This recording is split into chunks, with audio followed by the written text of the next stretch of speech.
And goedenavond allemaal, good evening everybody. The video we saw was mainly in Dutch. But to put it very simple, almost all programs in Pakhuis de Zwijger are free of charge.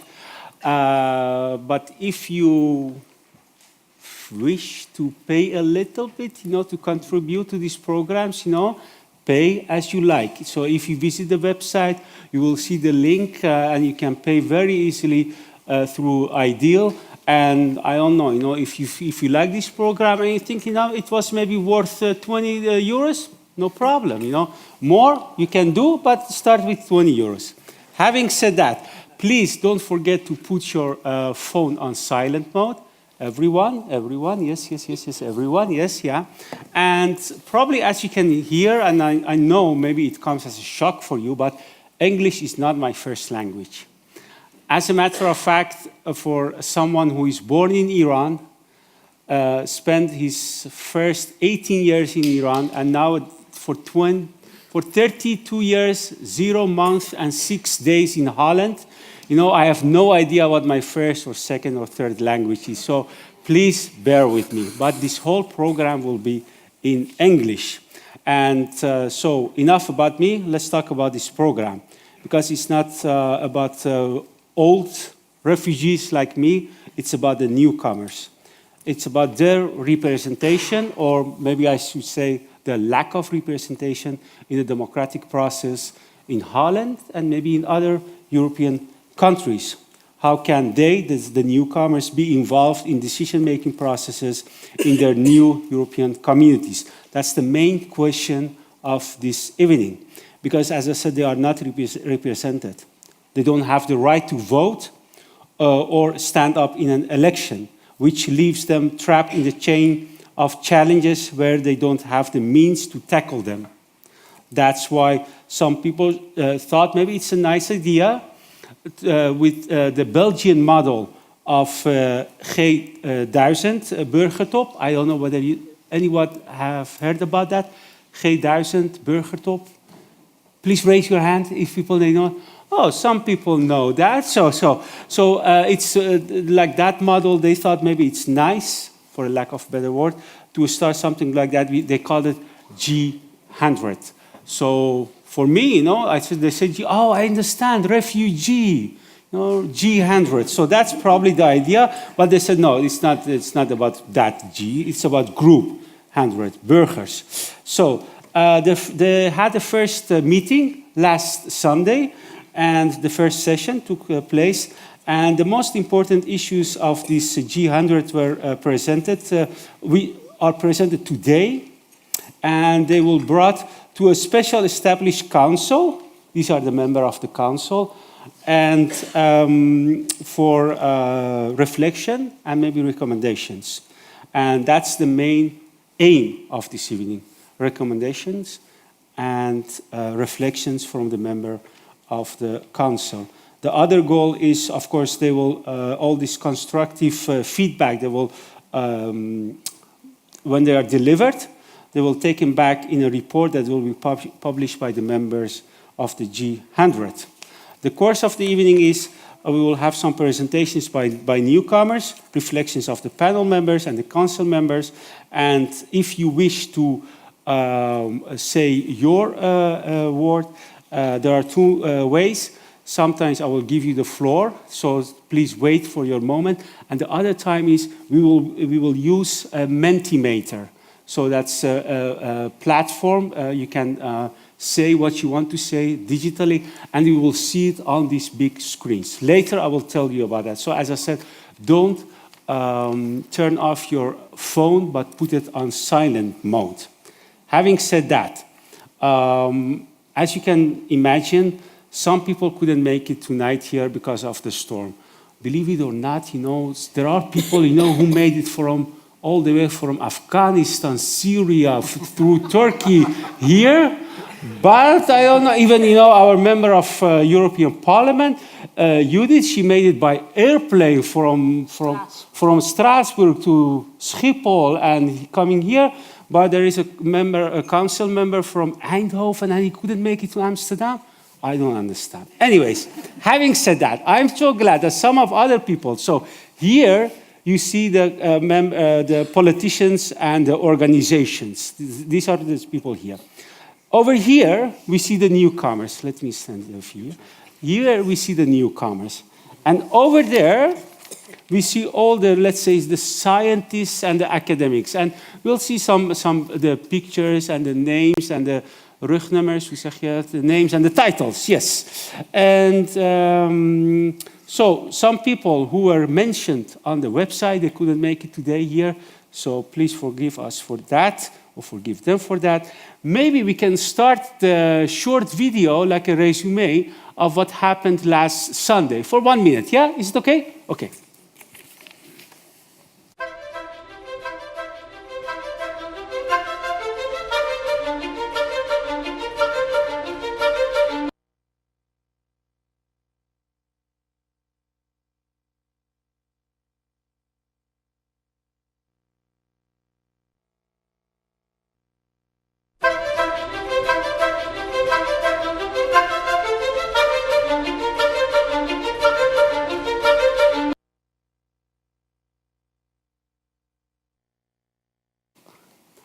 Mara, please give me a sign when the film is ready, because it's nice to see what and how they did it last summer. For the latecomers, maybe newcomers, latecomers is all coming. There are a lot of places over there, so don't.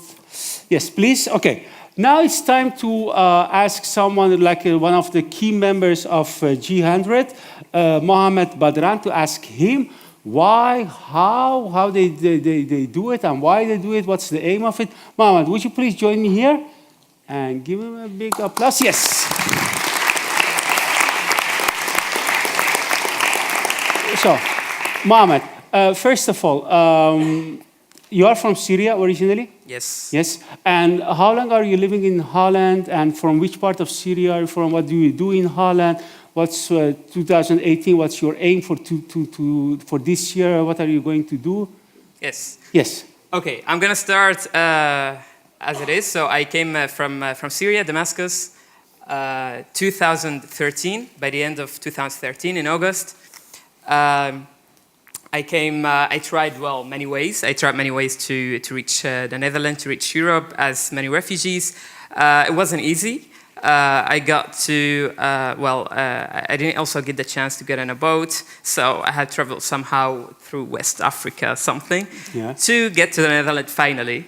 Yeah. And I'm here, and I'm finally, after 4 years. 4 years. Right now, I'm a student, second-year student anthropology at the University of Amsterdam, and first-year student political science also at the University of Amsterdam. Great. Which I'm grateful, I'm very gratefully, feel very grateful for I have right now, because not many refugees have the chance to get higher education. According to last UNHCR report, only 1% of refugees got the chance to go to universities. A moment. Could you please tell us about the idea of G100, because you can put it much better than I said. You know, what's the idea? What did you do last Sunday? Please tell us something about that. Okay. So, but first, I'm gonna just go with my presentation, which is I'm gonna go a little bit before I step with what is DNA, which is I'm gonna show it to you. So, and then later I'm gonna talk about G100. But DNA. So, a year ago. Actually, I met with, wait a second. Okay, so together with other 5 Syrian experts, we met in Brussels and we brainstormed how we can turn a crisis into an opportunity that can benefit everyone, assist refugees to integrate in their new community, improve mobility and motility between refugee-led initiatives in order to better invest in the resources of diaspora communities in Europe, strengthen the capacities of refugee-led initiatives, on the local level, and to invest cumulative knowledge in the European level. And let me go back. So that is actually what DNA, which is Diaspora Network Alliance, a newly founded Syrian-led initiative composed of individuals, organizations, and networks in Europe. Okay. And then we had our second meeting in Amsterdam, where our dream actually became a goal in the second DNA meeting. After that, more experts joined DNA in our third meeting in Berlin, where we had the chance to develop the idea G100. New Voices for Europe. Now, okay, so G100 is a refugee-led initiative, and it aims to organize newcomers and give them a voice that can transform into practical recommendations regarding policies that concern their lives where they live in their new European communities. And last Sunday, no, before that, I'm not going to go any more longer, but I'm just really briefly. So last Sunday, more than 60 newcomers and Dutch experts participated in a pre-conference workshop whereby they not only discussed issues, but also solutions. And you can see that in the draft that we handed out at the beginning.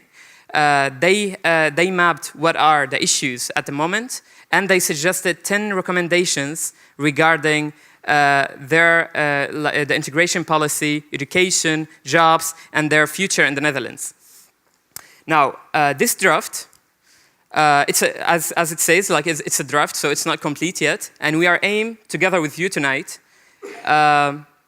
to get your input, your recommendation, your knowledge into this draft, and to finally have a final report of what you are saying. As Bram already said, we're going to have here a Mentimeter, so you can always add your questions, you can always add your recommendations, input.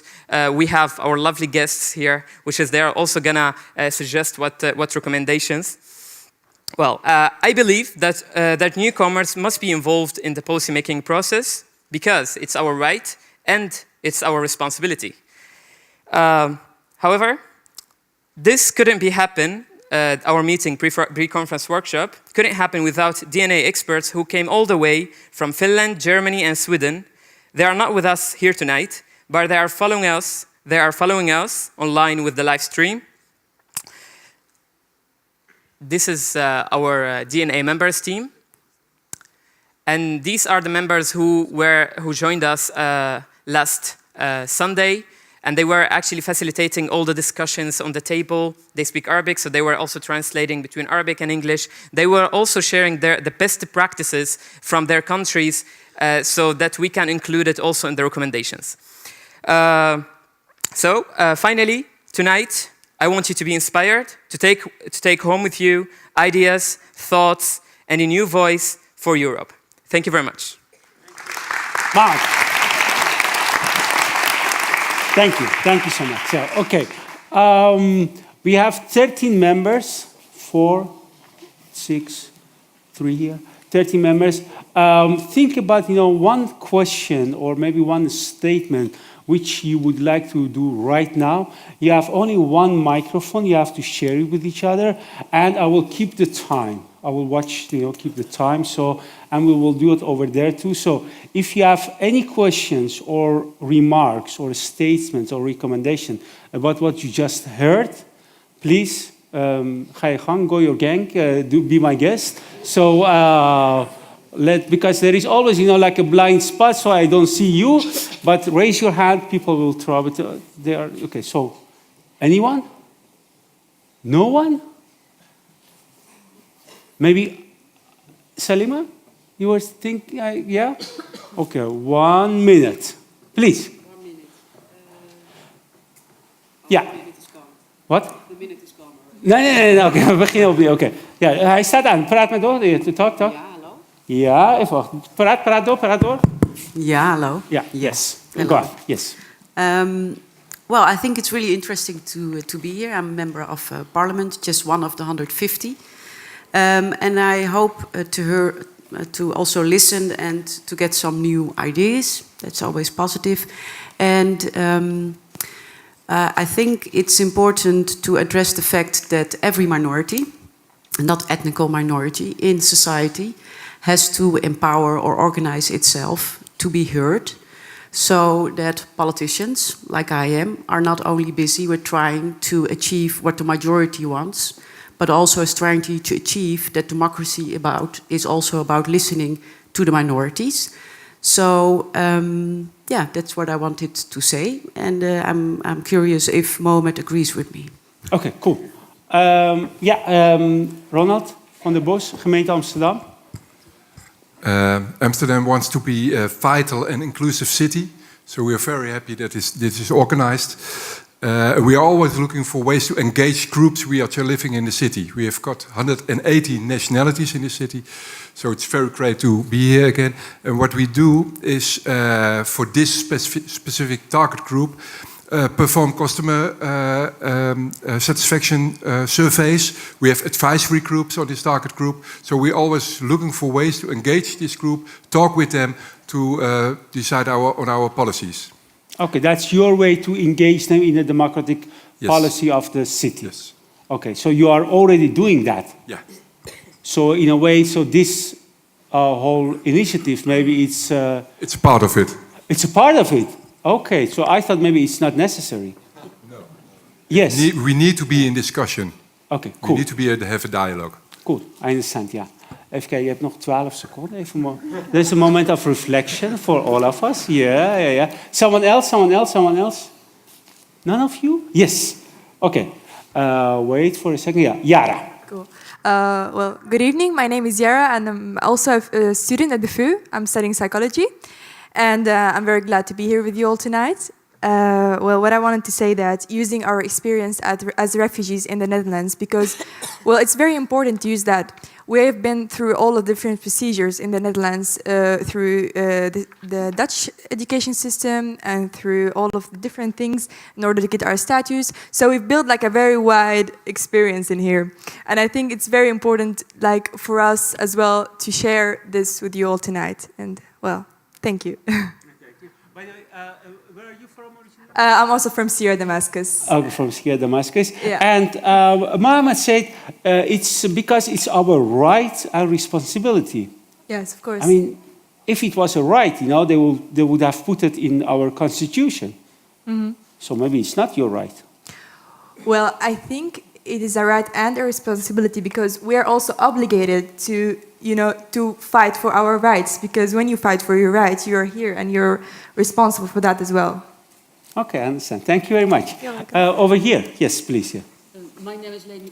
Is it work? Yes, yeah, yes. Okay, it works. My name is Leni Brouwer. I'm also a teacher of Mohammed, so thank you for the information. And I feel very honored to have such a fantastic student. And I feel very inspired when I see all those people sitting here and talking about this very important topic. I did, what can we do as anthropologists? And last year I did with my students a research among status holders.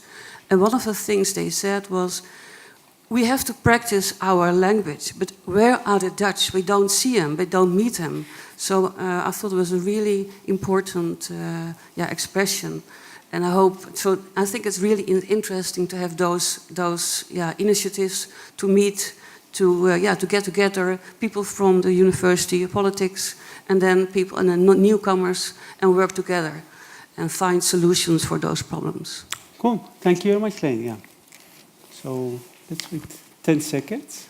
Or maybe 10 seconds? 5, then 4, I like to see 3, that. 2, I think it's really important to 1. listen to the voices and speak up. So it's really important. Okay. Hala Gorashi. Yeah, thank you. This is a great initiative, and I'm very happy to be here. I came as a refugee myself 30 years ago to the Netherlands from Iran, and now I'm a professor at the university, a free university as well. I have been doing research about refugees for 20 years. I think what's essential in inclusion and inclusion of refugee voice is that engagement is considered as something broader than only engagement of refugees. We need the societal engagement and openings. What I see happening in the Netherlands and many democratic societies, that they take for granted that the system works without much investment in it. We need a lot of investment to remain critical of the system and also to question ourselves with all the great initiatives we have. how much of those initiatives are really in the practice lead to connection and lead to spaces for voices that are different than ours. And I think that would be a greatest challenge of all democratic societies, including Netherlands, Cool. who believe in the system. Thank they you have very to much, question Gola. it. Thank you, thank you. I just, by the way, you exceeded your time with about 35 minutes, but since we are both from... later. No, we are from Iran, you know, so no problem. You know, you're my friend, you know, no problem. Ali, please, for people who don't know Compass, you know, maybe I should say, because Compass, it's an organization in Den Haag, am I right, yeah? In Den Haag, which gives people like a platform, people who cannot, you know, engage normal people, let's say not the refugee people, to engage in democratic processes in Den Haag as well. Am I right, yeah? Yeah, in the whole... I said normal people. Did I say that? Normal people. Ja. I mean, autochtone Nederlanders, yeah, normally, you know. Yeah, you almost said half of what I was going to say. Oh my God, okay. But Ali, Okay. so tell me, what's your engagement in Compass? Yes, so my name is Ali. I have completed a master program at Utrecht University. Currently, I'm working at Compass on a project. It's called Nothing About Us Without Us. So this is a project... What's it called? Nothing About Us Without Us. I see. Cool. Nice, huh? Yeah, definitely. So the project aims to train 16 Syrian future leaders, we call them. So it is to get them involved in the Dutch politics, decision making, trained on lobby skills and public speaking, all these things to be included in the Dutch politics and policy making process. So I totally agree with what Mohammed said, and also all of the other speakers about the necessity of giving voice to the new people. So just like let them experience and be in this process. Okay, when did you start with this project with the Syrian refugees? We started in December, and the official opening was last week. Last week, okay. Yeah, and cool. it's going to be for 7 months. Okay. So after that, we hope that it is going to be implemented. And it's the first time you are doing it with refugees, with newcomers. Yeah, this is like a pilot. Yes, Yeah, great. project for Cool. Cool. Other people? Yes, over there. Yes. Hi, thank you. My name is Anila Noor, and I'm from Pakistan, not from Syria. And yes, and recently I joined Municipality Amsterdam as a policy advisor on integration, and also member of European Migrant Advisory Board. But I'm also a newcomer. So you can see we are also there. We are start taking the change, and I think, but we are creating this. We need to include everyone. We need to involve everyone. We shouldn't forget any community behind, and we need to make our initiative as a contribution to the positive image. And we really want to give what we have, but we also want to link as a connector what we are doing here, everyone. So we need to include everyone, and not only for one community, but as a whole, so whole society can get benefit. Cool. Yeah, so Thank you. further this discussion goes, so I can share more what I'm doing in municipality. Thank you very much. Thank you very much. Yes, I would like to add something. My name is Muhammad Taha. I'm a member of G100. Also, I'm the coordinator of the Syrian Working Group at the Hague Peace Project. Its organization somehow works the same as Compass, gives the opportunity for people who come from different backgrounds to participate in dialogues. What I want to say, and I want to add and emphasize what Anila said, that refugees come from different backgrounds, different cultures. They are mainly treated as one country. Unfortunately, they are not coming from one country. They are coming from different countries. And that's what we see here in the Netherlands, that when we speak only with a certain group of people. Yeah, I can say I'm from Syria, and most of the, let's say, the topics or speech go only to mainly for Syrians. Important issue if we want to tackle the integration, if we want to improve the integration here in the Netherlands, is to look at it in different ways, not only from one country. Yes. Cool. Thank you very much. Thank you very much. There are only maybe 4 people who haven't made any statement. Mr. Bright, and over there Jasper, and Judith, and you too. Yeah, 4 people. Do you? Oh yeah, and Annemiek, of course. Yeah. So would you like to share your thoughts for a minute? Yeah. Okay. Jasper, you start. Yeah. And Richard later. Yeah. Yes. We have time. Yes, please. And the clock is running. Hello, my name is Jasper. I'm from the Dutch Council for Refugees, or some we are also known as VVN for some refugees, Vluchtelingenwerk Nederland. What we do is we advocate, we assist refugees and newcomers with their integration in Dutch society, but we also advocate for their position in Dutch society. And therefore, I'm very glad to be here tonight, because I really need the input from my lobby to go tomorrow to the parliament and say what we have to advocate for. But I know there are many issues, and I believe that we're still not the welcoming society that we assume to be. If we look at the policies, for instance, even the right to vote, we had a discussion on it. The current government wants to prolong the period where you cannot vote as a refugee from 5 to 7 years, which is quite extensive. So, what kind of signal are we giving the peoples that arrive here, and how can we change that attitude in a welcoming society and really empower people? Cool. Yeah. Thank you very much. Yeah. Richard, Bright.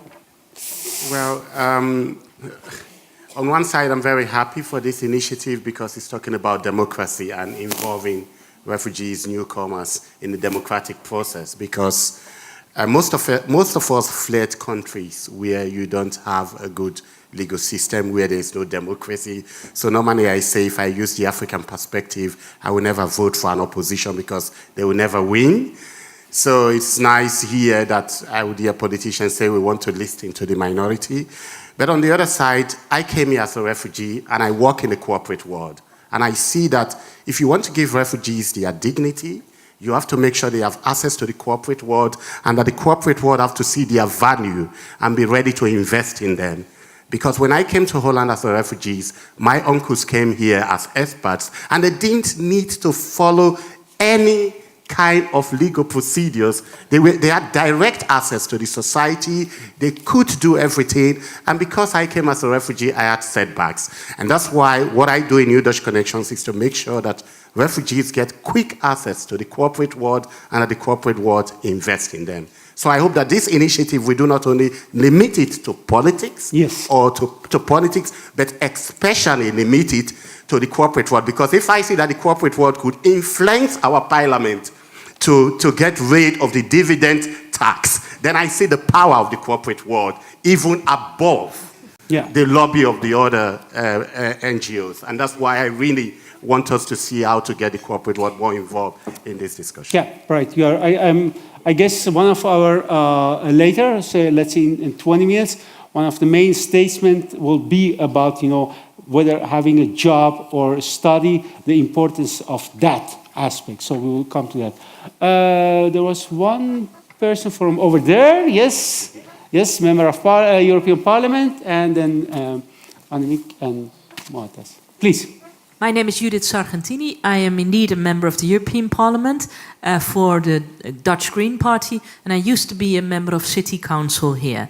And I moved from a very intercultural city to a very white Brussels European Parliament, a parliament that has a slogan, united in diversity, which is true, but not when it comes to ethnicity or when it comes to people from outside the union.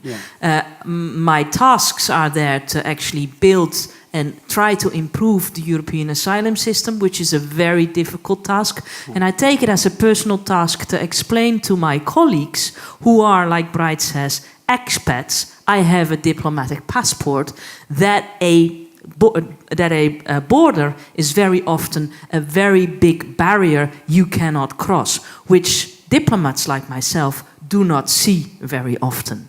So every time there is a little issue, we get angry, but we do not have an understanding of the sort of barriers and borders that refugee and migrants face. Yeah, thank you very much. Thank you very much. The two final statements, maybe? Yeah? Which, yeah, a lady's first, he said. My name is Annemiek Dreesen. I am an anthropologist here among fellow anthropologists, but also founder of an organization called Newbies. And we also work with the private sector, creating participation for newcomers in the Netherlands. So there's definitely a double view here for me. But I very much agree with Bright that we are, among the panelists, maybe missing a very important sector, which is the private sector.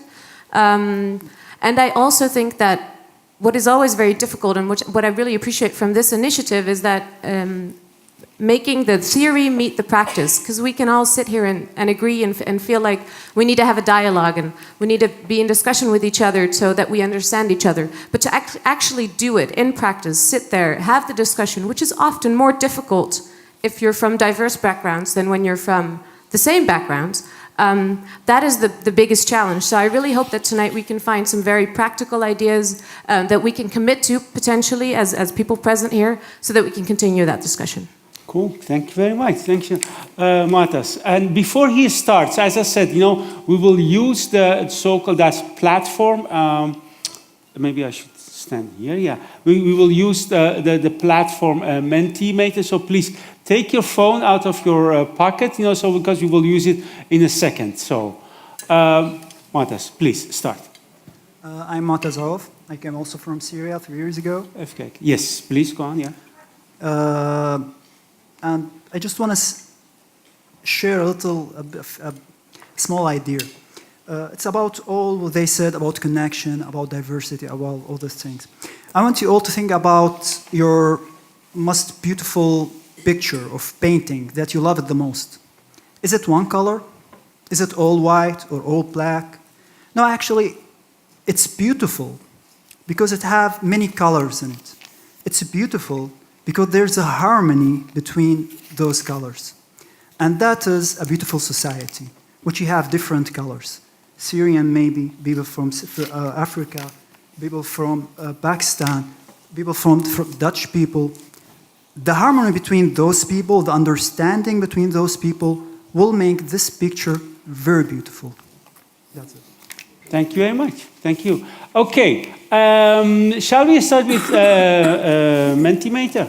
Yes? So, right now, so we all go to menti.com, am I right?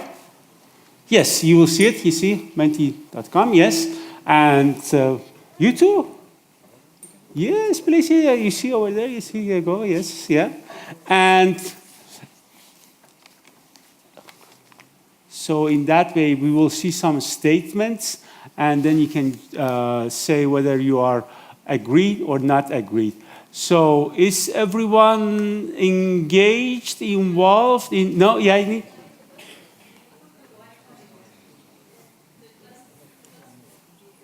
De passport? De passport, wifi passport. Nog een keer terug, ja. Ja, ja. Zwijger, streepje Zalen.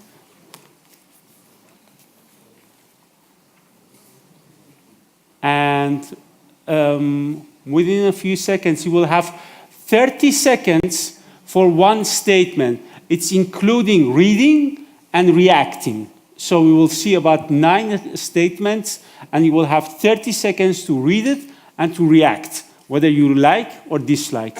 So, shall we start? Let's start it. Yes, let's start, yeah.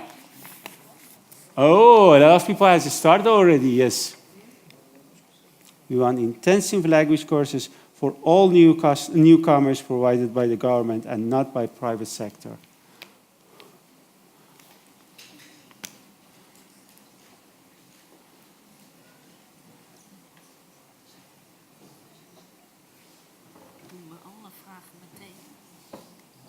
Nee, wacht. Yeah. We go one for one, yeah. Okay. They are almost finished with that, so. Okay. Do not agree. 13 people do not agree. Okay, second one. Yeah.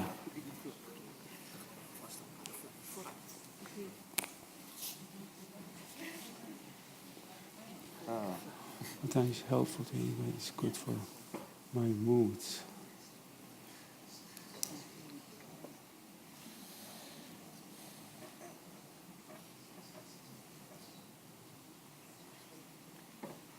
Yes, number 3, we need to reclaim the word refugee and identify as experience rather than identity or stick label. Yeah.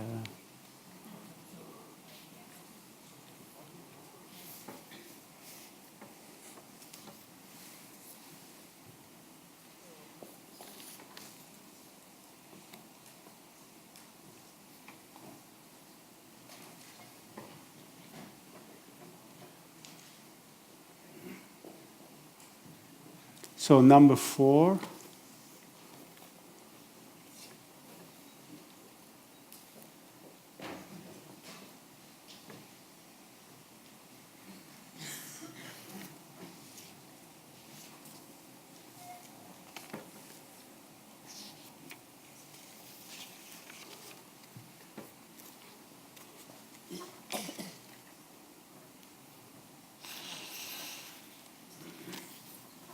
So about this statement we'll talk later as well. Your own responsibility for finding a job.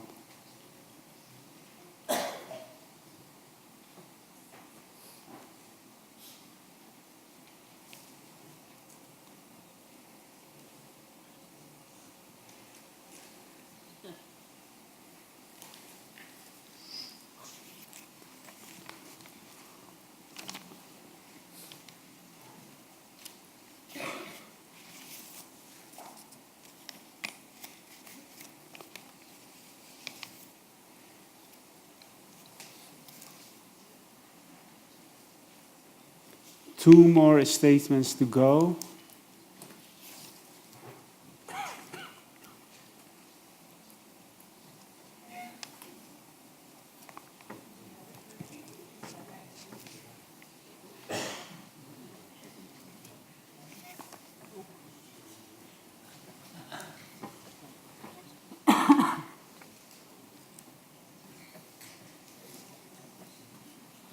And after this one, only one more statement. So that's the last one, the final statement.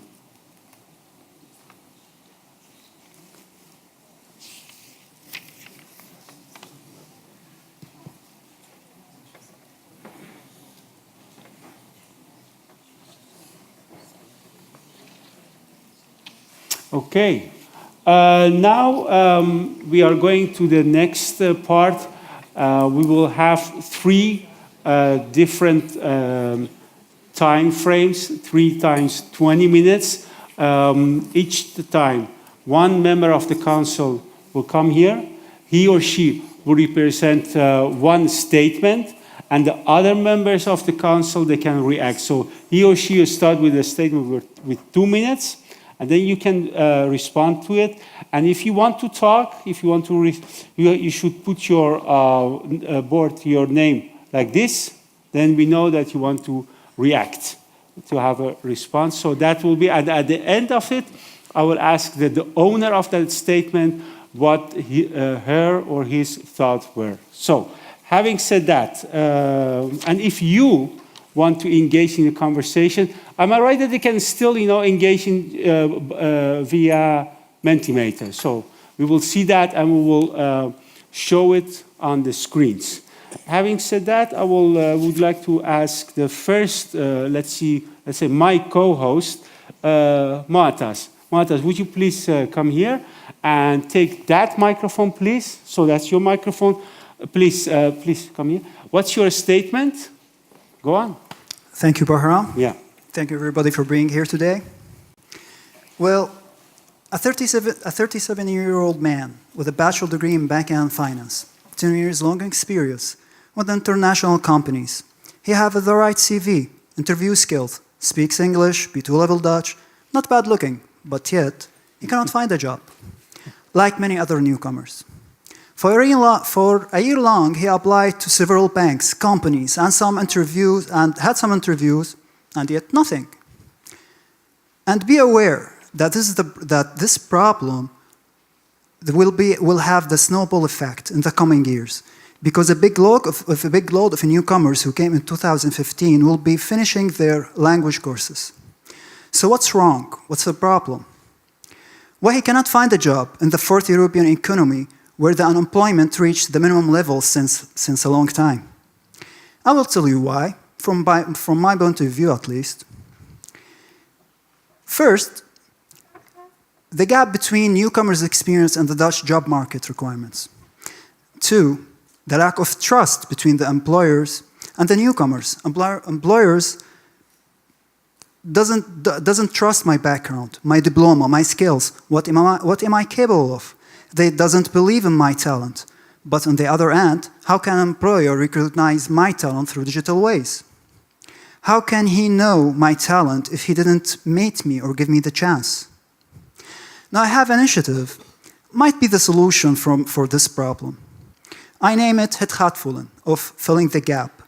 By 5 steps, we can help the newcomers to reach the Dutch job market, or at least give them a fair chance. 1, building a database for newcomers containing their CVs. 2, tailored courses or workshops to fill the gap in experience and skills. 3, building the trust, not only between employers and newcomers, but also between newcomers and municipalities, werkbedrijf, or local initiatives. 4, convincing the companies to offer stage or internship for newcomers. And by the internship, the newcomer can learn new skills and show what he's capable of. And in the end, he can have either a contract or an experience certificate or a recommendation letter about what he learned and what he's capable of to use it with other employers. 5, evaluating the experiment after the first 6 months. Thank you. Thank you very much, Martas. Thank you. Okay. Now we will have, let's say, about 20 minutes for the other members of council to respond to this, the statement. The statement is, we become a successful part of the Dutch society by having a productive occupation like a job or a study. And maybe I can a little bit exaggerate because, you know, I was during the voorbereiding, the preparations meeting when we discussed the whole issue. You know, maybe we can just a little bit exaggerate. We can only become a successful part. I really sense that urge, and I don't know. You know, I know it's a big thing when you put it like that. So I hope I can invite you to reflect on this. Because I saw you, I was standing behind you when you started to talk. You were nodding like this. Yeah, you will recognize it, not only his story, but maybe from other refugees as well. Am I right? Yeah? So I put so it's like this. So it's your time, please. Thank you, Baram. As the Dutch Council, we follow a cohort of refugees, I believe, since the 90s, how they are doing in Dutch society. And we see that refugees fall back on the Dutch labor market, and you see that pattern in Europe in general. And well, on the issue, I think there is also a little tension from my part, because there are some people that advocate for refugees to fill the gap in the European labor market as a solution for the future. Yeah. And I hear people say, "Oh, bring the refugees because we need skilled laborers." Yeah. And I think being a refugee in the first place is forced migration. You don't come for a job; you flee for your life. Yeah. I think this is something we should be aware of. Yeah. And true protection is not bringing somebody like with computer skills to your country if you need them, and denying others. Yeah. But that being said, or even unskilled jobs. Exactly. We can use refugees for unskilled jobs. You know, they are good for everything. Exactly. But when it comes only to jobs, I think there should be a division between protection and labor policy, but there should also be a bridge, because of course true protection can only be complete if you can be a true participant in the Dutch society or in the European society. Yeah. And I think it's a key success factor. I would like to add to this statement also volunteering positions, because I think for some people that might be the highest aspiration. Yeah. And there's nothing wrong in participating in society by doing volunteering labor or be active in your neighborhood. Cool. But I think we should push for, and I think this government is slowly going there, to, can I be a little bit harsh? We had a protection crisis in 2015. We had a housing crisis. We had a reception crisis in the Netherlands. How could we house all the refugees? I think now is the time we can avoid a true participation and integration crisis. And we have to act now. I completely agree. The people are now in the language courses, and they will come at the labor market the coming years, and we need to act. Okay. Well, in the beginning, and this is not 1 minute, so I'm not going to take all 20 minutes. No, but you have 20 minutes for all of you. Exactly, so I'm going to keep talking until one of the other council. No, I can see. Hala, Good. hala. Yeah, you did. Yeah, come on. Yeah. So Finish up. every couple of years we follow this cohort of refugees in Dutch society, and what we see is that refugees fall behind. And what we also see is there are some key elements that we can push for. And one of the key elements is for people to have a network, and a personal network. This is absolutely critical. And I think we should also develop our policies more for people to enable to develop their personal networks. Yes. Hala. I think the statement is very important, but I would like to add to it to have a long-term perspective there as well. Entering the organizations does not mean that people stay in the organizations. We have done a study about diversity in organizations in the Netherlands in the last 20 years. And what we see happening is that Dutch organizations become homogenized. Actually, instead of becoming diverser, they become homogenized. So there is a process of cloning of whiteness in the organizations. So you can want to enter the organization, but when you are seen as somebody who has a lot of lacks, who is actually only fixated on the shortcomings that the refugees might have compared to the native Dutch, you can never get a long-term perspective in the job market. So in order to really be inclusive and provide long-term positions in the job market, we really have to look at the organizations and how the policy of diversity is really enacting or enabling possibilities of inclusion. Just to give a comparison, diversity in the US started with actually including talent in organizations. When it traveled to the welfare states such as Netherlands, it became helping the weak groups. So it turned from the talent, it became something like helping the other. And when you help the other, you never appreciate their talent. So we really have to bring this to a broader discussion about organizations and how inclusive they really are. Voluntary work works, but only if after that you can have a paid job. That doesn't happen. All research we done, voluntary work does not always help when the organizations are not ready. Thank you.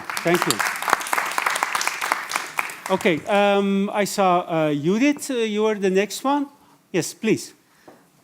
Years ago, when I was a member of City Council, a woman phoned me up, and she was having financial support by the city, but she came from, I think it was Afghanistan, and she worked as a doctor before, elsewhere in the world. But her paperwork was not recognized in the Netherlands. But if she would do an intensive course, both on the medical part as well as on the language, she could continue working as a doctor.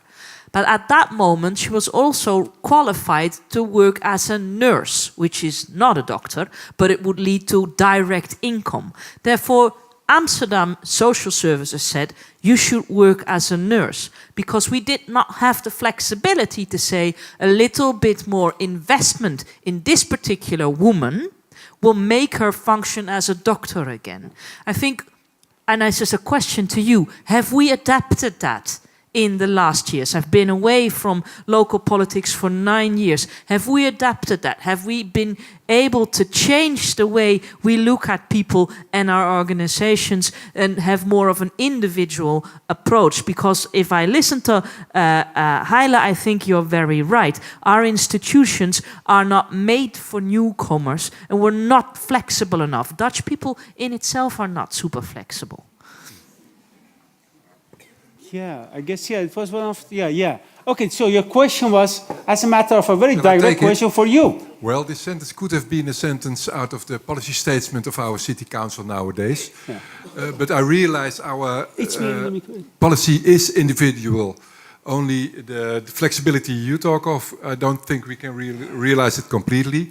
But what So we it's a do no. is not completely, as Judith says, but we are doing assessments, making intakes on individual level. We make action plans and map the talents of newcomers and connect them with corporations. And I fully agree with Bright that corporations can make a bigger difference than government on this way, than the local government. But we don't have, at this moment, the money to have the flexibility and to give successful education additional to the education people have. Okay. Ali, what's your response? Yes, I would like to mention like experience because like 2 months after I got my residency permit, I got a job offer, like a contract with MSF, Doctors Without Borders, because I used to work with them in Syria. So one of the first things I faced is when I went to the municipality of Utrecht, the first thing they told me, hey, you don't need to work. So don't accept the offer. First, you have to learn the language. Yeah. I told them, no, this is an opportunity. Yeah. So this is after that I will be in the job market and I will grow. When was it? How many years ago was it? Like 2 years ago. So it's recently, yeah. Yeah. I see. Yeah. Okay. But then I accepted the job and I'm still working for MSF on. Great. But it's like sometimes the system is not flexible because you don't need, like, you are not required to work. Yeah. First learn the language and then after that you can find a job. Yes. And this happened also with my studies. Same. I had the same experience. Yeah. When I got admitted into the master program, they told me, hey, you will be out of this like the outgaining system. Yeah. So we are sorry, you have to find your way. Yeah. It's whether that or that. There is no flexible, as or Marta said, tailor-made approach to individual cases. Yeah, okay. They told me that, like this literally, because they said our system is not, we are not used to such cases. Yeah. So this is an exception, and we don't have exceptions. Yeah, I see. Yeah. Okay, Anila, what's your take on this? Yeah. Yes, I'm gonna give my reaction as a working in municipality Amsterdam, and then as a newcomer. Yes, in the market. Yes, can you hear me? Okay, yeah. Good. Yes, I think in Netherlands every municipalities are totally different. But what I'm going to say is about city of Amsterdam. Of course. Because Utrecht and Rotterdam and other municipalities are totally different. Yeah. So, but I feel really like city of Amsterdam really does recognize this and trying to prove this approach to utilize the skills and knowledge of newcomers. And I'm not saying because I'm working now with them, but I felt like because they do have tailor-made different kind of programs, and they do have assessment and intakes, and they are trying to help to understand. And the other hand, on the behalf of newcomers, I must, not only assist, but also request every newcomer, like whenever they have their assessments, they should think about it a serious time, serious matter to discuss everything and give their intakes, because this is assessment which gonna compare with their future planning. So they should share everything in detail and they shouldn't hire. And like, if they have some kind of problem and they have a not good client manager, it could be have in case. So they should ask people, the Dutch people, their network, they should search. Because I really learned here, being a newcomer, Dutch always said, if you have any problem, ask, vraag, ask. And I learned that. Yeah. So just go and ask people, like, how I can do that? How can I do that? Like, I'm working here, like, I hardly here as a newcomer 2 years. But now I'm working in Amsterdam municipality. And how I did it? Like, I have a very good network. I just go to the events. I learn from the people. I ask for the people. I didn't sit at home. But Anila, you know, sometimes, you know, believe it or not, sometimes one cannot even think about the question. You understand what I mean? I know. You don't even know, because, you know, asking a question, it implies that you know what are the options. But it and does sometimes not, you are totally lost, you know, wow, what I'm going to do. So share your feeling. Yes, you are lost. Help me, you know. Share it. Good. Share good. it. Like, why you are hiding it, share it. Yes, Like, yes. I didn't come in here in one day. I have so much. Like, I'm a mother. I'm still learning Dutch. Yeah. You know, I'm still learning Dutch. Yeah. But they gave me a chance. Oké. But, Ja, nu ga ik je Yes. afbreken. Ja. Oké, dankjewel. Oké, Bright, volgens mij wilde jij ook iets zeggen. Bright, please. Ja. Yeah. Okay. In the mic, please. Yeah. Yes, thank you very much. Yeah. I think studying differentiates the refugee from the moment you get the opportunity to study, you start to see yourself differently. Because I can speak from a personal experience. When you come to Europe, you get what I call a legal identity. The first time you are called an Azizuka, an asylum seeker, and then if you do not get a resident permit, then you are an uitgeprocedeerde. Yeah. And then when you get a resident permit, you become a status holder. Yeah. But the moment you get admission to study, all these qualifications disappears. You become a student. Yeah. I had the same feeling when I was admitted to the film academy and later to the theater school. I felt, oh my God, now I'm a normal person. I can be seen differently. I can be seen as somebody with talent. I can be seen as somebody with quality. I can be seen as somebody who can contribute to society. Yeah. So we shouldn't disregard what kind of inferiority complex, how it works on you before you start studying or even before you start working. Okay. And then the second part, when you get a job, it's not getting a job that is the most important thing. It is keeping the job. It's having your colleagues accept you. It's your colleagues initiating you into the organization. Like what Judith said, I worked for a couple of years for Dutch companies in Africa. I worked for the Dutch Foreign Service. And I could also travel for 5 years as a diplomat. Whereas I came here as a refugee, the only difference was because I became an educated person and I had something to sell to the cooperation. But the last thing I want to say is that I believe that working together between the municipality and the private sector is very important. I just finished a project with Arcades where I helped about 4 refugees who are engineers to get a job. And Arcades told me, we have a problem. These guys, we might end up dismissing them from this job, not because they are not good, but for certain reasons.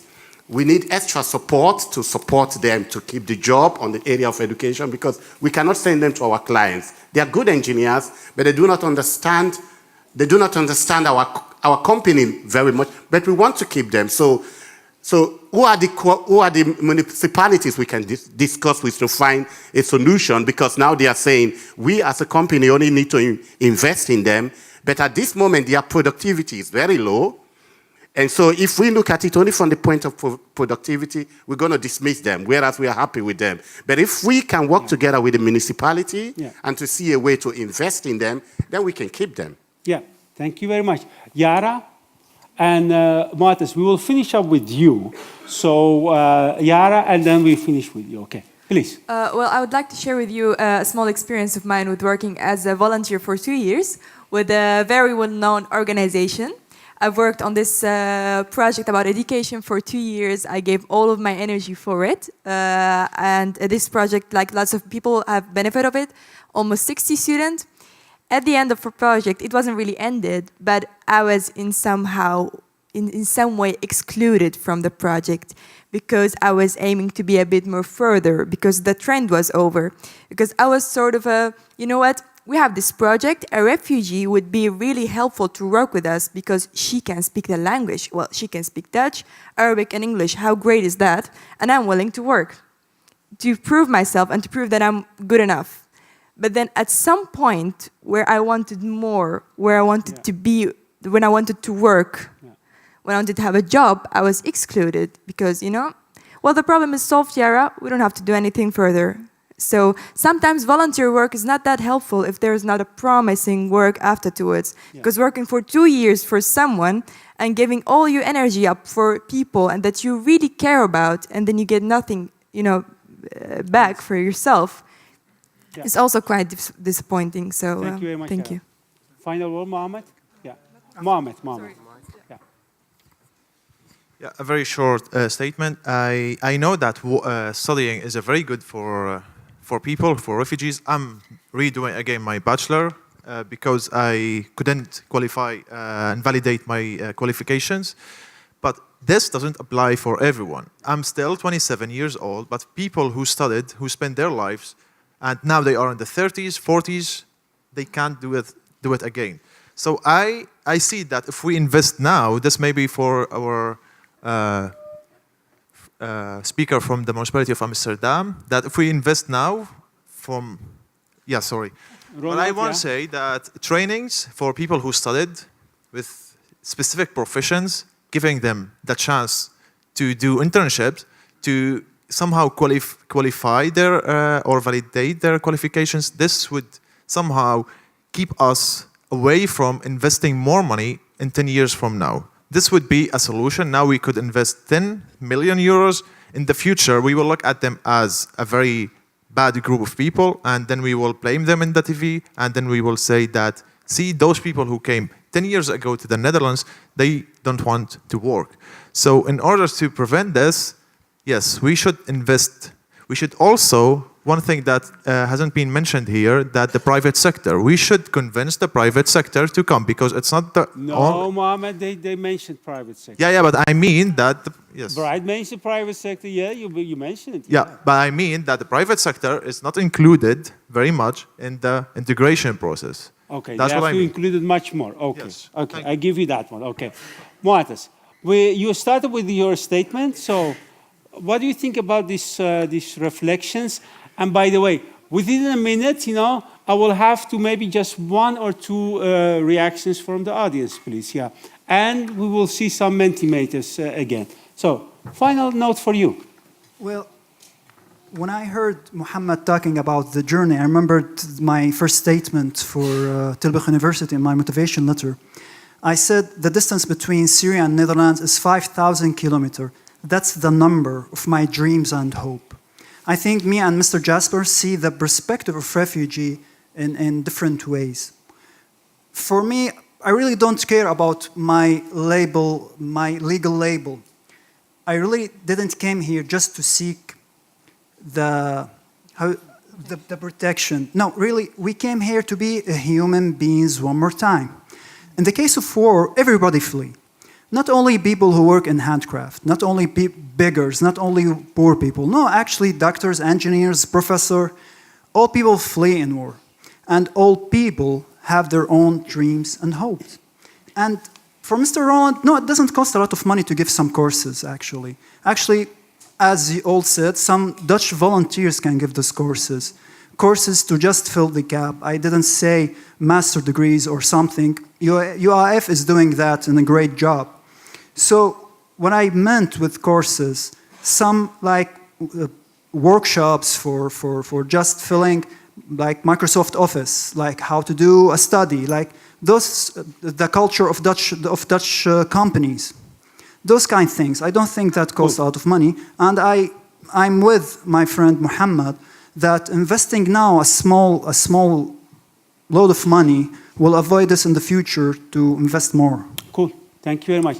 Maybe we can see some of Mentimeter stuff, and I will go to collect some of reactions, and maybe we can show the video later. Yes? Okay.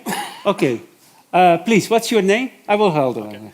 My name is Saim Abbara. I am a Syrian entrepreneur in the Netherlands and also founder of Stichting for the social center of the Syrian community. It's involved in policy. So I have connecting with parties here in the Netherlands to establish a political entity for the Syrian refugees here in the Netherlands. Well, I have two things to comment about the job and the role of the gemeentes here in the Netherlands. First of all, it's correct that there's a lot of difficulties. First of all, it's the stereotypes of our refugees. That's why I had to do my own business. That's why I had to open my own company. Because I had to apply many jobs and I was rejected, always. Even with my European diploma, with my experience for a long time, but I was rejected. That's why I had to open my own business, and then also I was rejected because I'm being Syrian. So, and the second? The second one is the gemeente. I mean, as I noticed, only Amsterdam, The Hague, Rotterdam has the good projects. What about the rest of the country? I feel most of the Syrians are marginalized. But only the Syrians who are in Amsterdam or Den Haag or The Hague or Rotterdam are lucky to get some of these programs. What about the villages, for example? People who live in the bubble belt, for example. Those also, they need support. They need also someone to take care of them. Thank you very much. One more reaction, and then we have to wrap up. So later we will come to this point. Yes, please stand up. Yeah. I will keep the microphone. Yes. What's your name and where are you from? I'm Ziad Kamel. I'm from Syria. I think newcomers is like very general term. And the problem is not because of the governmental institutions or the system here, but also the problem is the culture of newcomers as well, because for example, a lot of them, they don't believe in the tax system.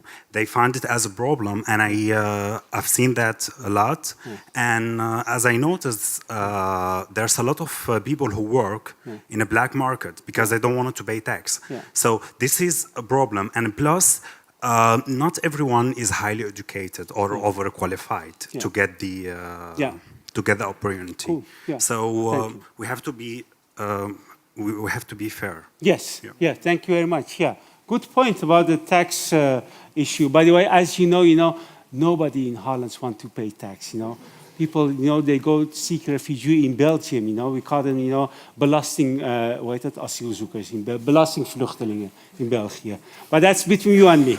Okay, let's go. Can we see? So these are some of the reactions, some of the replies to this statement. And I wish to emphasize, every time we will have to apply to the statement. So this is the statement for the next time. 2 more statements, and that's it for tonight. Okay, Mara, maybe we can show the film is not possible. Okay, then I will ask Yara. Yara, would you please come forward and tell us your statement, and we'll start the time after that. So, over here, please. So, you have 2 minutes to tell something about, please, over there, to tell something about the background of your statement, and then we'll see the statement. Please. Good evening. I'm going to tell you today something about education, which is something I'm really good at, because I consider myself a very good student. Well, I don't always get the highest grade, but I study enough. Like, I study for the whole week, practically. So you can imagine I have no social life. Anyway, let's get back to the point. My statement states that without integrated and tailor-made trajectories for us in education, we will never have the right level of skills.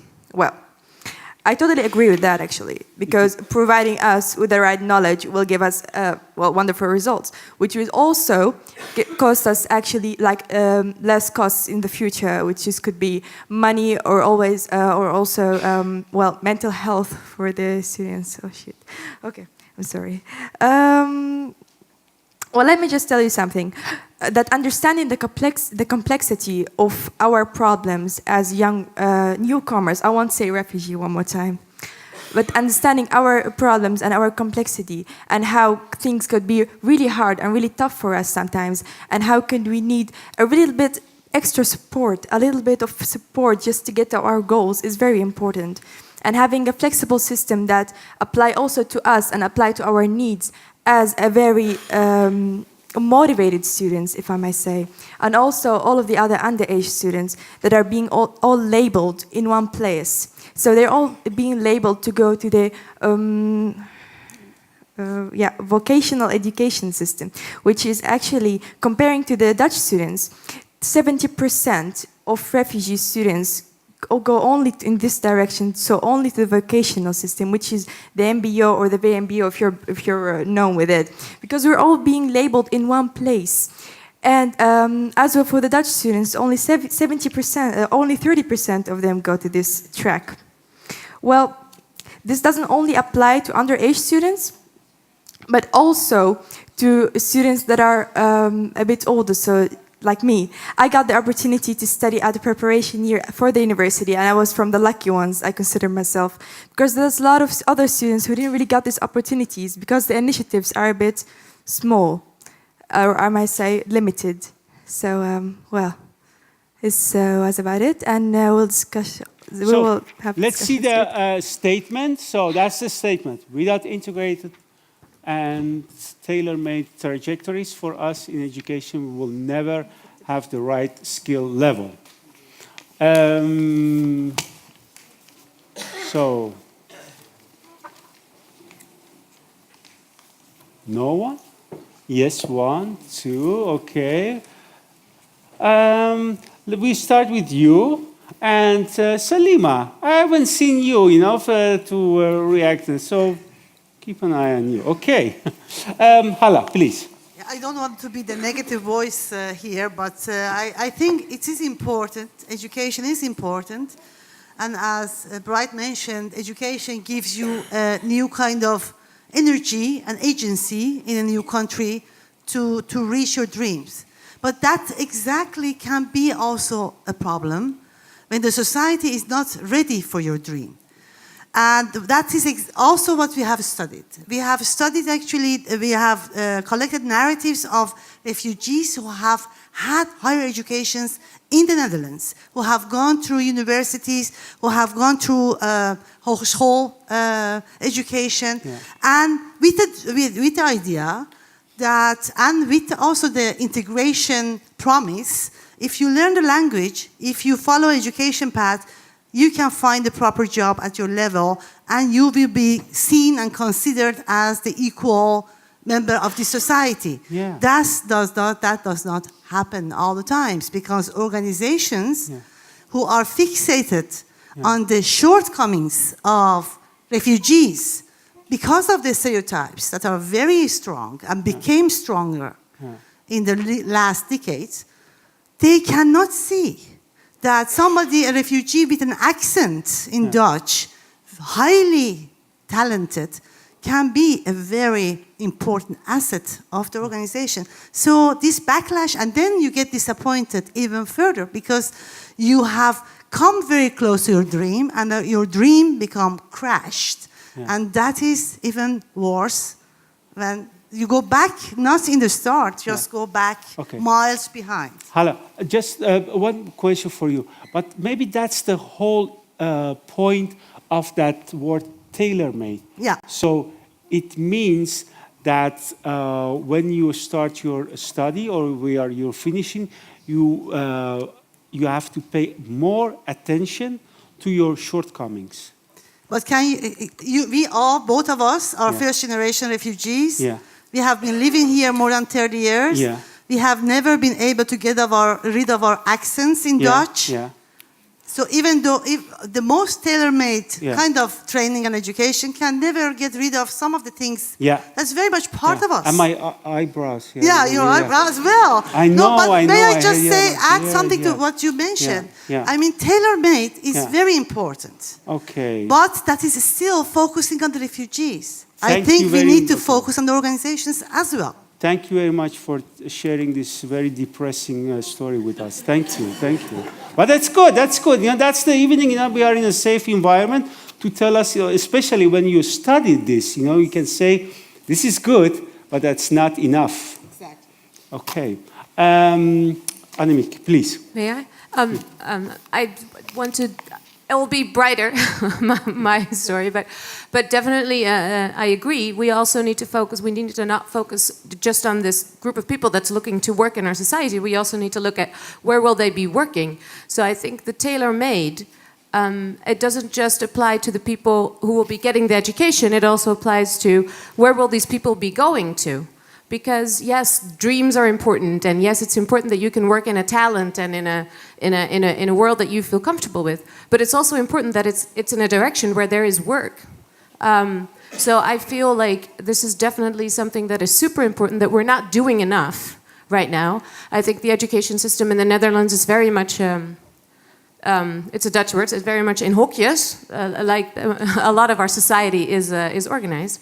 And I really believe that if we look at tailor-made trajectories, not necessarily towards the people doing it, but towards the work that they will be doing, that we will be opening up a lot of opportunities here. So please correct me if I'm wrong.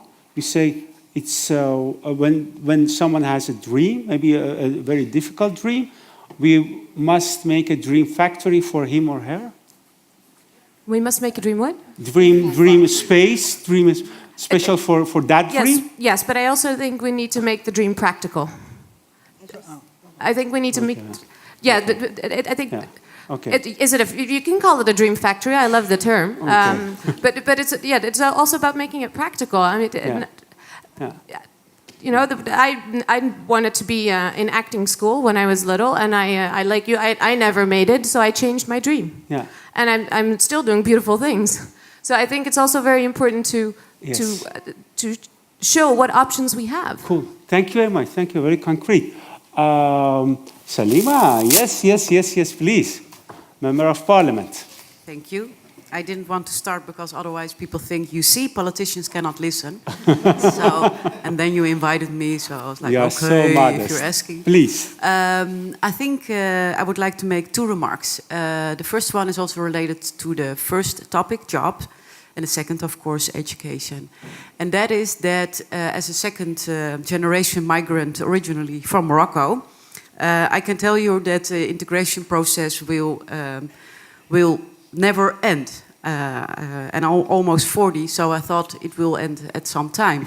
And it has to do with the observation that I realized that it will never stop, that you have the feeling that people are looking different at you. That you're, first of all, you're a former migrant or from somewhere else. Yeah. And then I learned it doesn't matter if people think I'm from somewhere else, because it devaluates your personal identity. And jobs and education are instruments to give back, especially refugees, the most essential what you carry with you as human being. That is your own dignity, and that is your self-esteem. And in the Netherlands, we have a sort of tradition as seeing refugees, migrants, as people you need to take care of. Yeah. They are dependent. Some people love the fact that finally in the social class, they have somebody else, if they're underneath, to take care of. So it's a really complex process, also for a lot of Dutch people, not with all bad racist intentions. So I really believe that getting a job or taking a job, because I'm also convinced that the elite or those in power will not give away for some reason their power, because I discovered, why should they? You're taking something from them. Mm-hmm. It's not my opinion, but that's what I discovered after having a lot of debates with racists. I can really advise to do that, because you learn a lot of emotions of the other side. And I really think it's important to really try to achieve from out yourself, or organizing or helping from other perspectives. And educational system, I think it's really interesting, and I cannot imagine that universities, but there are also a lot of refugees who are not high educated, are having the ambition or the intention to be prepared for refugees, because they're really also depending on a lot of students. So you can say from politics we need to have policies, but I can also imagine that universities have to take that tasks themselves to and then I will finish, and then on the next round I will say nothing, and then so because it's really difficult to achieve the part that refugees need in a university system or other educational system. Yeah. Salima, I have one question for you. You know, regarding this statement, without integrated and tailor-made trajectory for our education. You know, for when it comes to newcomers, we know that integrated and tailor-made, it costs money. No, it costs much more money than the generic system. Now you are a member of parliament, and your party is one of the parties in the government. Are there any plans, any ideas in that direction when it comes to your party or your party in the government? No, I'm not sure, so I'm not going to say that here. I think the two ministers who are responsible will also receive these advices, and I think it's up to them to take them over and have this debate with Parliament. So it's too soon to ask me this question. Yeah. But I guess you underscribe this statement. Yes, I do, but also. No, but it's important. I think in a broader sense, because there is a lot of problems with also all kind of students who are not fitting in, who need special attentions. Yeah. So I'm more asking myself, is it about giving people what they need, not depending on the fact that you're a refugee or that you're a refugee or newcomer, etc. It's about being different and being able to function well in an educational system.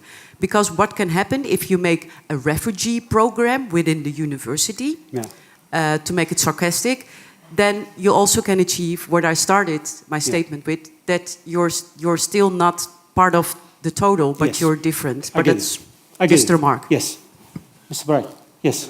Your microphone, where is your mic? Yes. Please, here or here. Yeah.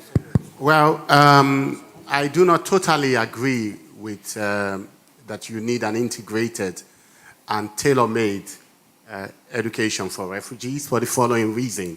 I studied in a very typical Dutch school, which is a Dutch acting academy. And I remembered when I was doing my audition, the first proposal that was made by the school was, Bright, do you want to do your audition in English? And I said, you're not going to change this school. You're not going to start giving your lessons in English because of me. Yeah. Because I knew if I did my audition in English, it would be the simple reason for them to say, we're not going to admit you. Because we are 300 participants trying to get into the theater school. Yeah. They have to admit 7 or 8. Yeah. So one reason they won't admit you is the fact that they feel you cannot participate with other Dutch students. Yeah. And so for that simple reason, I did not accept them to give me a different kind of treatment than they would give to other Dutch students. Yeah. And that is something I have not always accepted during my career in Holland. Yeah. So I remember during my graduation year, a teacher said to me, Bright, you're never going to speak Dutch like the Dutch, so why don't you leave Holland? Why don't you go to England or to America? Yeah. So I said to him, if you can understand Prince Bernhard, and you can understand Prince Klaus, and you can understand Maxima, then you can understand me, because I have something to tell you. So I think that we have to claim our position in the society. Because the Dutch will speak Chinese to a Chinese if he has something to offer to them. But the day the Chinese come to us and out caring, they will tell you we only speak Dutch here. So that's why I'm very grateful that my friend said I'm opening my own company.